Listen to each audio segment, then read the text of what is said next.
We're pleased to be here at Science World. They recently did a renovation, and I think they have an exceptional new facility, so we're happy to be here. The Eureka Gallery, where our post-presentation reception will be taking place, I'm sure it'll bring out the child in all of us. I know a lot of you who are here tonight, but for those of you who are new to our firm or new to our annual market update, my name is David Sung, and I am one of 82 hardworking professionals here at Nicola Wealth Management. Thank you. It's hard to believe that we're now a firm of 80 plus. We started almost 20 years ago in a small office down in False Creek with just a handful of people. And I know that some of you have been with us from the start, so thank you very much for coming tonight. And for the new faces as well, thank you very much for coming to our presentation. All right, so tonight we're going to hear from our Chief Investment Officer, Rob Edel, and our Chief Executive Officer, John Nicola. And John and Rob are going to review current markets. They're going to discuss our thoughts and our economic outlook. And they're going to illustrate how we are positioning client portfolios and at the same time integrating financial planning advice so as to best protect our clients' collective wealth. All right, so let's start with this. Before I turn it over to Rob, I'm going to spend a few minutes highlighting for you what I think is one key issue: diversification. Okay, so while the saying, "Don't put all your eggs in one basket," is certainly overused, I'd also say perhaps misunderstood.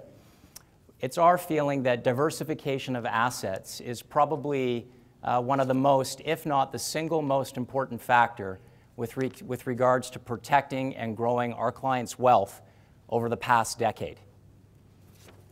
Now, I don't want to steal John or Rob's thunder, but if there's just one thing that you take away from tonight's presentation, just one thing to remember, it's this: broad diversification of investment assets. Broad diversification of investment assets. So what do I mean by diversification? I'm going to start with what I don't mean by diversification. All right, so what you're looking at here is the typical retail mutual fund here in Canada. And when I reference diversification, it's the investment industry's way of saying asset allocation. And the typical retail mutual fund in Canada, or the typical brokerage account, calls diversification a mixture of stocks and bonds. They suggest that by having a certain exposure to publicly traded equities or publicly traded stocks and a certain exposure to publicly traded bonds or fixed income would be diversification. Taking this approach, over the past 10 years, what has been your result? A compounded annual rate of return of 2.43% per year. Now, there's been a lot of noise in the media lately regarding the high fees and commissions that retail mutual funds charge and retail brokerage accounts charge, and perhaps there's something to this. What you're looking at here is taking this same balanced approach to fixed income and equities, but instead of using retail mutual funds or brokerage accounts, it's using low-cost index funds. And as you can see, the return is certainly higher, but not a whole lot better, but perhaps the media does have something with respect to fees. Okay. Here's what we do mean by diversification. What you're looking at here is the diversification of high net worth and ultra high net worth investors. And each year, for about the past 11 years running, Capgemini, which is a global consulting firm, runs an annual study which tracks the trends of the asset allocation of high net worth investors. And as you can see, the diversification is certainly much broader, but perhaps most significant, the exposure to publicly traded equities is much lower. Now, unfortunately, the Capgemini survey doesn't capture the individual return information of the families that they've surveyed, but what I will share with you is publicly available information, both on the asset allocation and on the return information of some of Canada's largest and most well-known financial institutions. So what you're looking at here is the Canada Pension Plan, the Ontario Teachers Pension Plan, the British Columbia Investment Management Corporation, and the Policyholders Investment Account of Sun Life Financial. And you can see that their diversification is much broader, And they're using asset classes such as commercial real estate, private equity, mortgages, and private debt, assets that are absent from the retail approach, but that are widely used here. So I'm going to start with the Canada Pension Plan. The Canada Pension Plan has had an annual rate of return for the past 10 years of 5.9%.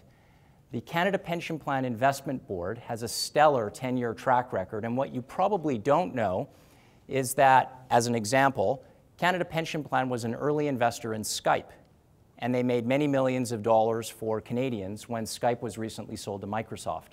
So there's example one. The Ontario Teachers Pension Plan, many of you probably know, at least until this summer, they own the Toronto Maple Leafs, one of the NHL's most profitable hockey teams. What you probably, not the best hockey team, but maybe one of the most profitable. What you probably don't know, and maybe some of you do, is that through their subsidiary, Cadillac Fairview, the Ontario Teachers Pension Plan owns Pacific Centre Shopping Mall here in downtown Vancouver, a great cash-flowing asset. The 10-year track record of the Ontario Teachers Pension Plan has been 6.2% compounded annually for the past 10 years. Now, the BC Investment Management Corporation, which is an $89 billion fund, which makes it one of the largest investors in the country, manages the civil servant pensions of this province, as well as the government's general corporate funds. Some of the clients here, I know some of you here tonight know that on behalf of you, we are an investor in a local private equity technology fund. But what you probably don't know is that the BC IMC is also a significant investor in this very same fund. The compounded annual return of the British Columbia Investment Management Corporation has been 6% per year for the past 10 years. And my last example, which is Sun Life Financial, they have a $7 billion pool which manages the assets for policyholders.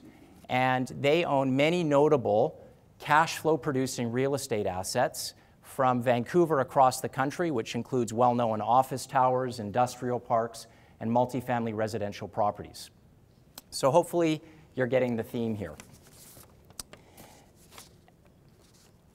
As you can see with our own Nicola Wealth Management asset allocation, it's our view that broad diversification across many asset classes that institutions consistently use, but which don't seem to be either available or offered through a public retail market, are assets in our view, are asset classes that in our view are used to lower volatility, increase results, and protect your wealth over the long term.